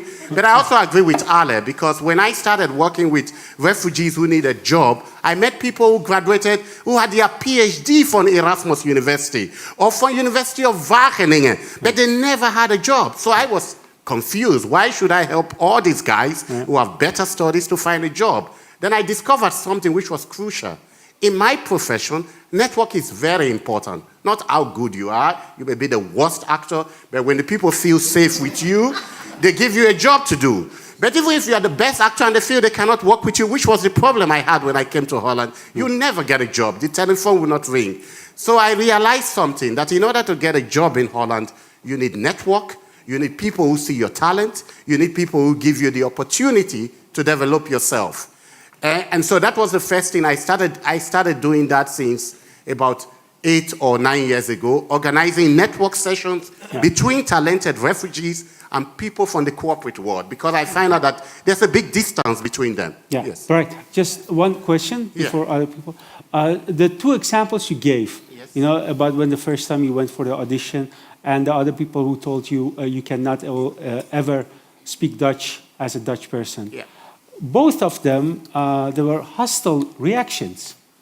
Because even the first one, I thought, you know, they are offering you this nice gesture. Yes, yes. But you realize, no, it's a nice gesture, but it's, as a matter of fact... It's an exclusive, it's excluding you. Okay, cool. Because they're not, so that's like what you said, Hala, yes. about the because system. like what Hala said, getting an education here is even worse. Because when I graduated from school, I told my school, you never educated me for this society. You educated me like the Dutch. So again, maybe the tailor-made education should have been good. But I told them, you educated me like a Dutch actor, but not as somebody coming from another culture into this society who have to enter the market. So I feel that when we are busy with the integration of refugees, we forget something. These refugees need to belong to the market. And that's what we're not doing. We are not preparing them for the market. I get it. So, no, other people, okay. Yara, what's your... No, you will finish up. No. You listen and you will finish up. Martus, please. I have two examples. I have two examples. The first example is my dear friend Nauras. He graduated from Nairobi. He had the master's degree in international business management. And he went with colleagues from him, Dutch colleagues, who had the same master to a job interview. For the same job, his Dutch friend was offered by 4,000 euro salary. 4,000 euro salary. For Nauras, he was offered around 2,000 euro salary for the same job, for the same master degree, for the same university, Nairobi. Now, I have a young friend who's like 17 years old, who was always, like you can say, straight A student in Syria. The number one in his class, very bright young kid. I know him, I can assure you he's a very bright young kid. He told his teacher that he wanted to be a dentist. That's his dream. So his teacher said, no, you cannot be a dentist. I think you can be a good car mechanic. He went home crying. He told his father, my teacher told me I cannot be a dentist. I don't know why, actually. I'm a straight A student, even in the Netherlands. So when I say here, we're all about logic. We like logic. We believe in logic. So is my dream not logic? Or I cannot dream because I'm a refugee? That's my question. Cool. Thank you very much. Hala, what's... Eli, please. Because we're talking about universities, and I feel as I work at the universities, I like to add something. And actually, I agree with the statement, because even now, Dutch native students have to do a language test, and they fail. And they need... So I think it's really important to acknowledge that there is a difference, and that you need extra time or need extra lessons to learn a language. And I agree, you will never accept like this native. But you can, or you, or students from another background, they need more extra training, or maybe so give it to them. So acknowledge that. No, but so I think that is really important. Are you, as a university, are you offering integrated, tailor-made trajectories? There are already special courses. There are for also buddy systems, because like I said, they never meet or speak Dutch students. Also, even in our master program, we organized buddy systems. So every exchange student has a Dutch buddy, just to explain. Otherwise, the Dutch students have a very busy life, and they use their agenda, and even anthropology students, we have to organize their meeting. So I think it's really important to acknowledge that they need extra training. And actually, sometimes I give my students an extra training, because I thought, just one extra meeting and I give some extra feedback, you have a better result. So let's do it, acknowledge. Cool. We have only maybe less than 2 minutes, so Hala, and then we end up with the gemeente, And of course, Yara. Okay. Anil too. Okay. Shall I Hala. give my place to somebody else? Oh, very generous. Yes. I have already said something. That's how Iranians are, very generous. Okay, Yanil. Thank you. Yeah, thank you, Hale. I really totally agree with Professor. Like, this time we are living is very having competition, and newcomers who are coming, they really need tailor-made. But I really want to add, like, as a newcomer, there are so many initiatives are happening here. We do not know about them, so we need information where they are. Okay, so there is not a lack of integrated tailor-made. Yes, there are so many. They are there. Yes, but so we need to connect them, and we need to know the information. Cool. Yes. Ronald, from the gemeente, what's your take I think a lifetime learning is essential in our society and economy, in our rapid economy. Yeah. So I think the complete system, as Annemiek says, is rather inflexible and rather expensive. So I think the complete system should be changed. Yeah. I look to Shalima. Yeah. And be financed, and newcomers can be part of it, must be part of it. Okay. But not specialized. We are trying to organize this for newcomers on a very small scale. But when you take it bigger, lifetime learning on all levels for all people is essential in our society. I think we should focus on that. Okay, cool. Thank you very much. Let's have the Yara. Very briefly, please, because we only have 20 minutes for the last statement. So very briefly, all these reflections. Please tell us what's your take on that? What you take home? It's going to be really short, promise. Yes, please. Yes, about the tailor-made systems, I just want to add something. What we mean by that is adding just a more intensive Dutch course. Just give us more chances, give us more time, because we need that as well. We are here because we don't have any idea about how the Dutch system works. I even ask sometimes, like, a Dutch friend of mine about, for example, how the university works or the high schools and stuff, and they don't even know. So how am I supposed to be knowing all of this? Yeah. And by the way, about the test for Dutch in the university, I failed that as well, although I was giving Dutch lessons for 2 years. So, we really need more time, I guess. And about the flexibility of the system, we are different students from different countries and different backgrounds. We don't all have the same background. And when we say that we need a tailor-made trajectory, yes. Actually, we say that because we're very different than each other. Some of us never had education in their lives, and some of us did a lot. So it's very important for us. And thank you. Thank you very much, Yara. Thank you.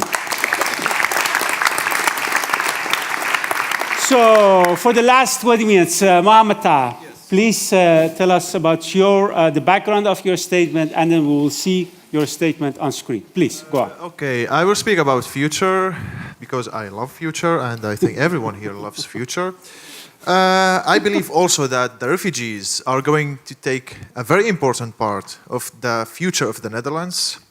For refugees, integration is a process. They think that the municipalities, the government, have to take.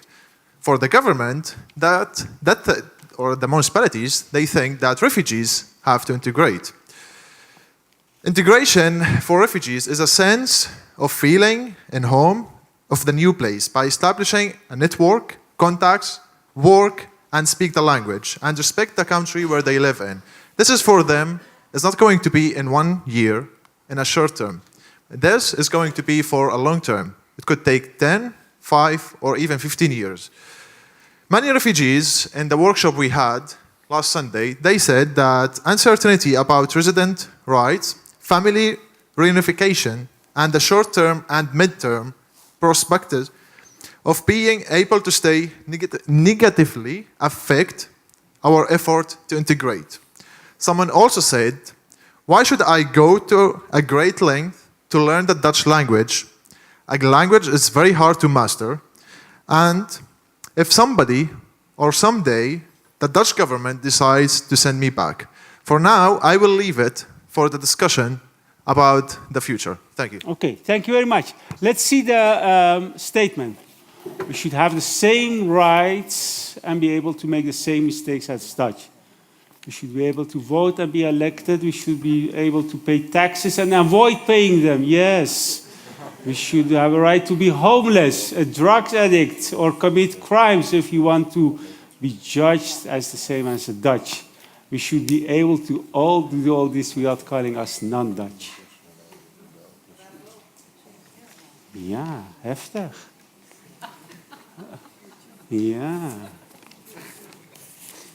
Yeah, everybody has the right to avoid taxes, to be a criminal. Yeah, I know.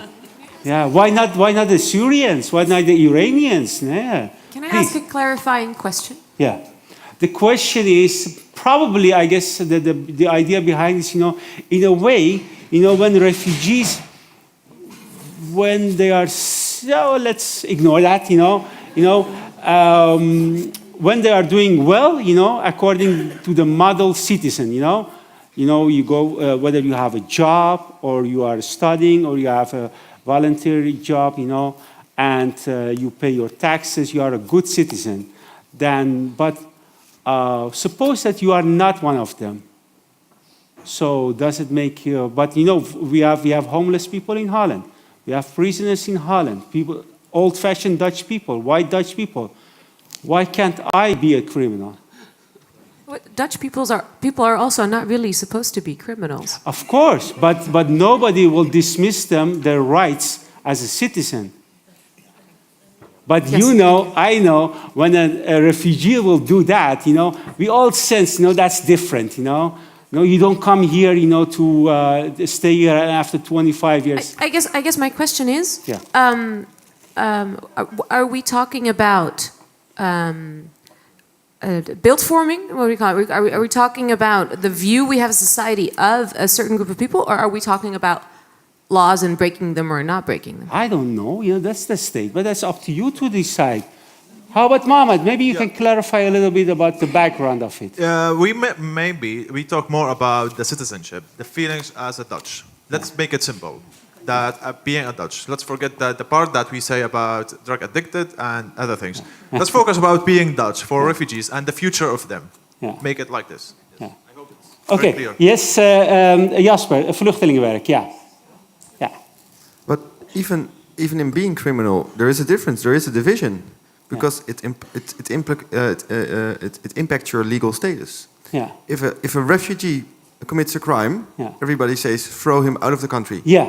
If a Dutch person commits a crime, we say throw him into jail. There is a difference. Yeah. And the question is, when are you so Dutch that you will be thrown into jail and nobody shouts throw him or her out of the country? Yeah. I think this is what it's about to do. And the entire idea, when are you Dutch? Are you Dutch when you are being accepted here, when you get the refugee status? Yeah. But I don't think that's the case, because there's so many hurdles after that. Yeah. You have to do your inburgering examen, you have to do your participatieverklaring, you have to do your naturalisatietoets, you have to do everything right, and then still, after many years you hear there's something different about you. And, this is, I think this is the question. So even when you are the mayor of one of the biggest harbors in the world, people can still say, he's not really Dutch. Mohammed Abu Talib. He came here, when he was 12 years old or 14 years old. So I'm 6 years old. So he's not really Dutch, He's the mayor of the biggest harbor in the world. But that's not how we are married. Zo zijn we niet getrouwd. That's because somehow we continue to doubt his loyalty. Yeah. And this is not only about laws, about if you have a double passport, you risk to be exported. Even if you, after 5 years, apply for Dutch citizenship and you continue to have your own national citizenship, you run a certain risk, which organizes a certain divide in the country. But mentally, somehow, we do not come. And I think of me being born and raised in Amsterdam, we seem to not get over the fact that if you have a different nationality or you have a different loyalty. We question your loyalty. And that, if we do not change that, we will never overcome what Salima has put on the table in the earlier question. I work in Brussels with 24 official languages and 28 nationalities. And there it changes, but only in that particular bubble that's called the European Parliament and the European Commission. There everybody understands that you have all sorts of loyalties in your heart. When you see mixed couples, and I'm not talking Dutch-Moroccan, but I talk Danish-Maltese or Irish-Italian, and their children living and working in Brussels. That's where the idea around a loyalty is something you can have for various topics, and still you can be a very loyal person. Cool. So citizenship, it's about loyalty, you said? Citizenship is not about loyalty. My mental understanding about you is whether I can understand that you can have more loyalties, but it doesn't make you non-loyal. Yes. Ali, we haven't heard you for a while, please. Yes. Okay, thank you. Maybe something a bit different, but it's still about the future and also the inclusion thing. And, thing. Actually, now if we look at the here, like in this big room, we see almost like one color of of political opinions. Let's say like almost left people. So we need to have this discussion with more political parties, with more political people to know and to exchange. So like if I'm going to lobby for something, here is not the place to lobby for. So because I know, like, of course you would support me and we are on the same line. So Ali, why are you telling this after almost 2 hours?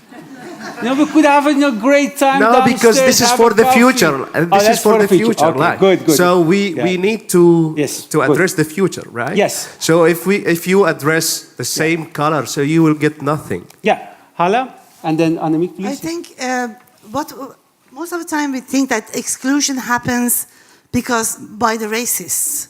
But what I try to say, and I started in the first time I addressed the group, is that we have to maybe focus on people who are willing to include the refugees, but because they take the system for granted and they think the system works, they do not criticize their own taken for granted images.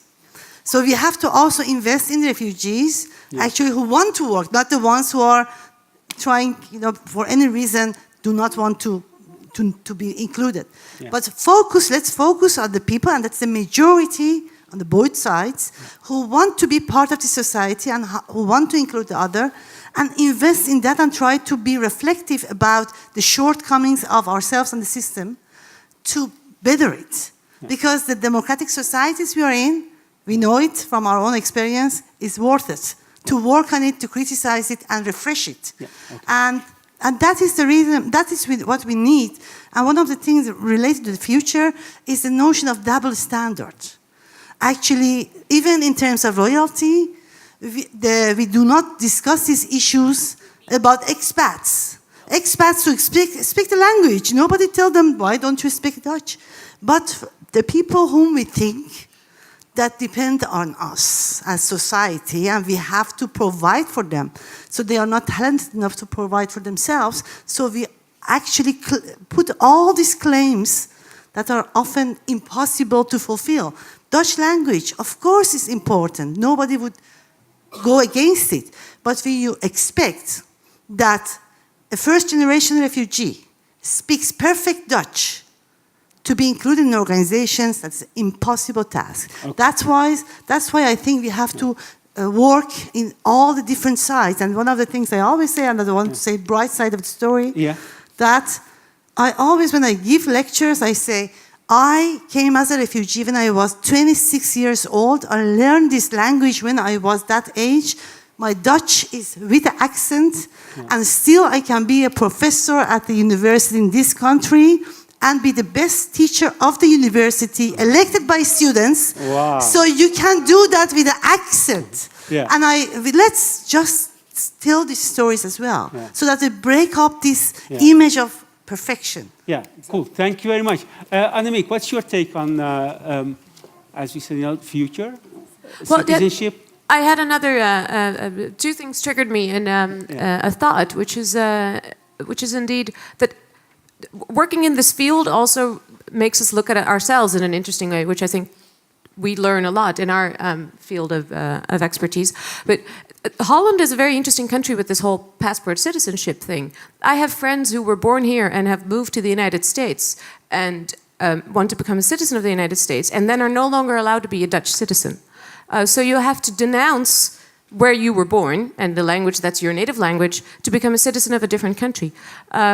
So I also think it's a very, I think, a new Dutch issue, but it's very much a Dutch thing that the citizenship is such a difficulty.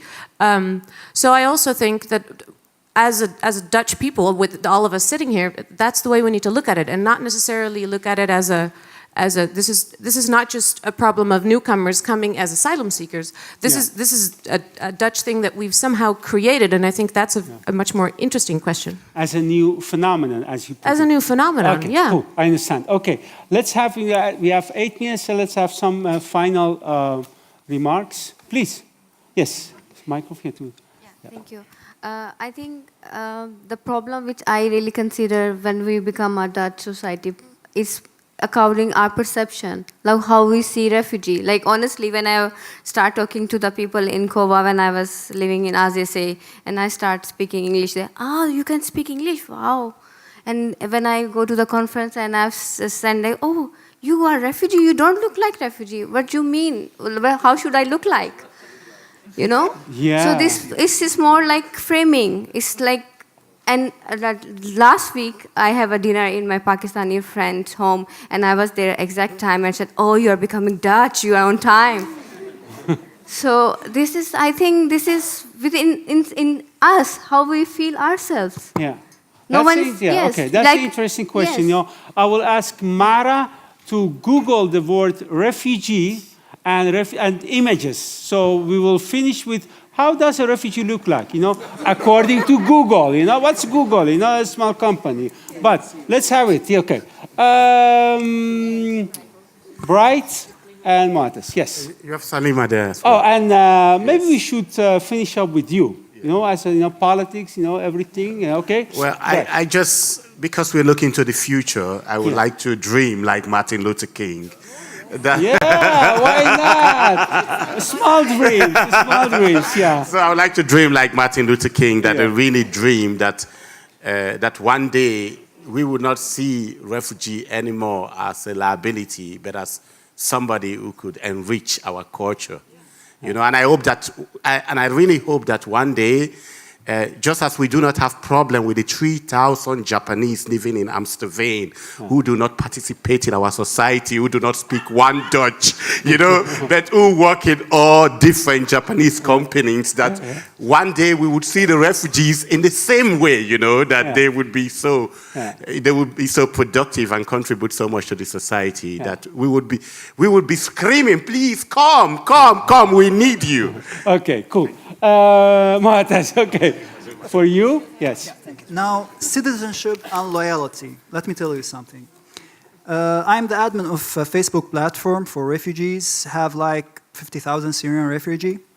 And like months ago, one of the world's leaders attacked Netherlands.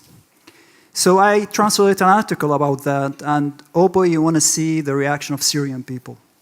They really attacked him back more than Dutch people did. They really defended Dutch people, and they were so angry that someone dared to speak bad about Netherlands.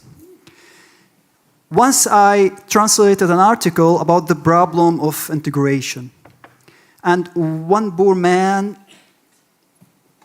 charged Netherlands that he wasn't happy here or something, and you really want to say how much replies of people who attacked him, you don't have the right to speak out Netherlands. Really? All Syrian people owe Netherlands a lot. Yeah. Really? We owe Netherlands our life. really. We think this way. We think we should pay taxes to repay it back. We think we should volunteer work after pay job work to pay it back. Really, we want to be citizenship, just give us the chance. Okay, cool. Thank you very much. Okay, Salima, final word for you. And Mohammed, then I will ask you, what was your take from all this response? And then we call it a day. Okay. Yes? Okay, Salima. It's good, I think, that Mohammed will end this debate because there's this tradition in Rotterdam that we have this always this ambition always to look for the conflict to have a good debate. Yeah. But because I was wondering after these discussions and about politics, politicians are nothing more than a representation of the people in the Netherlands. And what we see, instead of what we hoped, was that there will be less right-winged populistic parties, but they're becoming more. And as I explained in the beginning, there are a lot of political parties, like also party of Judith, who agrees that the majority should be protecting the rights of minorities.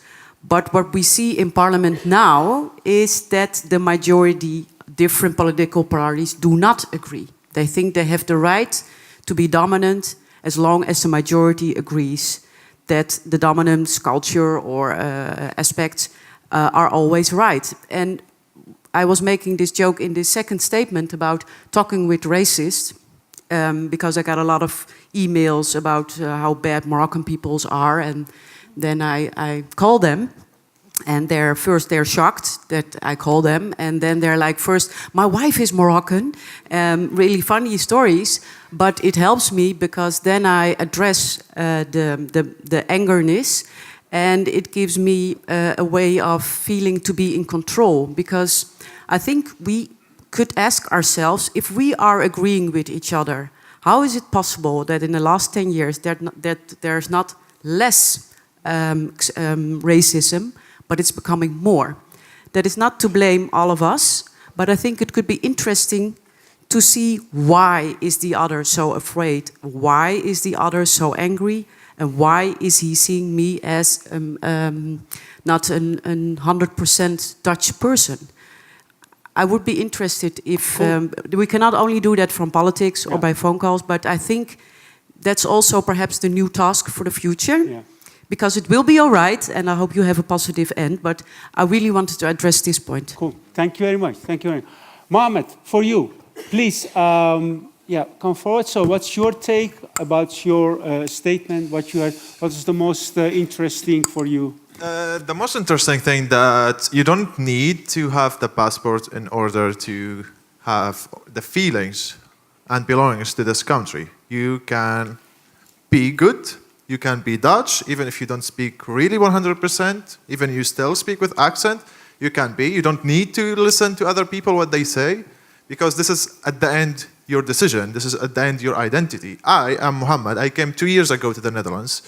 The moment I felt that I'm comfortable with the country, the moment I felt that I can be Dutch, because it's not only being and assimilating to the country, no, it's also practicing what I want here and respecting the others, and the others respecting me. At the end, I would say that it was a very interesting and a fruitful discussion about the future. And thank you. Thank you. Thank you, Mohammed. So, Mohammed Badran, so we started with you, we'll finish up with you. So could you please tell us very briefly what's the next steps for the future? Yes, for the future. Thank you very much. It was a very rich discussion. Thank you very much. Very much. Well, just a few notes from what I heard today. Yes, it is actually this we are organizing such an initiative to give an input to politicians, to organization on how can be better. If it can be better, why not? Secondly, as also Ronald also mentioned at the beginning, there is also many ways to include refugee into political system. This is one of the ways. But as the rest of the refugees, they came to into a new country. They don't know how to organize themselves. that's why organization and other people, they talk about themselves, about them, rather than they can organize themselves and then they talk and give practical recommendations. We heard also from the first discussion about how we can apply a whole of society approach to the issue, to the situation of refugees. And by that also private sector, which we have missed, but we had tried so hard to get also people. But I mean, after a very heavy storm, you made it, and we are happy with that. Yeah. So it was echt een hele bijzondere avond in Nederlands. Yeah. Maar what I also wanted to say, why actually, you might also wondered why we are doing this in English, not in Dutch. G100 is, as I said, is one of the initiative, a refugee-led initiative by DNA. And it's starting in Amsterdam because Amsterdam is an inclusive city. And we are taking it from here to Brussels in February, and then afterwards in Berlin by the end of March. So that's actually the future of G100. Cool. And I hope that you all, had something that you can take home tonight with you, an inspiration or an idea or a thought. And we will publish the final report with all your inputs to our recommendations. And we have got 2 promises, one from Minister Klomes. Yeah, exactly, sir. Thank you. Wie? Klomes from Sociale Zaken. So, and also Staatssecretaris Mark Harbers. So they also promised us that they will take these recommendations in considering how that we can improve integration policies or refugee policies. So thank you very much, and I hope we'll see you in a very soon event. Thank you. Thank you very much. Thank you very much. Okay.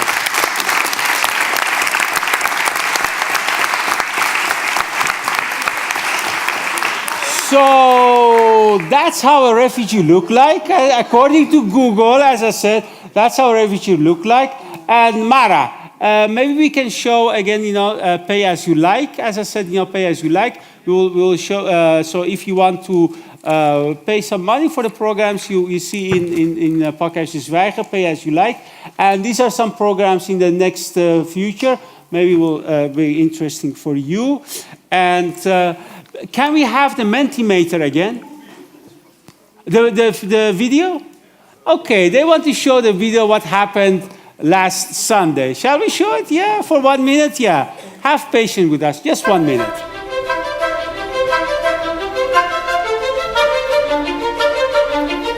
Thank you very much. I just want to finish something.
Very final note, Mohammed. Very briefly, please. It's 10:10. Please. Yes. One thing I forgot to say that we would love we have a very nice camera spot outside, so we would love you to take a picture with a microphone or with our social media board, so that you can also support our statements in the coming G100. Thank you very much. Dank jullie allemaal voor jullie aanwezigheid. Zeker gezien de weersomstandigheden, ontzettend dank voor jullie aanwezigheid. Blijf nog een beetje hier hangen. Ik bedoel, de storm is voorbij, hè? Dus blijf nog een beetje hangen. Maak kennis met elkaar. Maak hier toch een netwerksessie van. En lieve panelmembers, dank jullie ook allemaal voor jullie aanwezigheid. Dus ga in vrede.